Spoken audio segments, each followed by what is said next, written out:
idol na hindi po makakuha ng exact na timbang. Well mga idol, marami pong nababahala na baka po hindi mapalaban si Cuadras Casimero. Tandaan po natin mga idol, sa bansang Japan lang po siya hindi makalaban.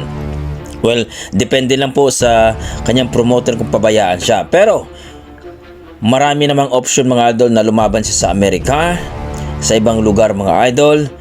At hindi naman kailangan ng title fight talaga si Cuadras Casimero ngayon mga idol, kasi nagpa-ranking pa, na kung saan pwede niyang makalaban ang mga nasa ranking mga idol.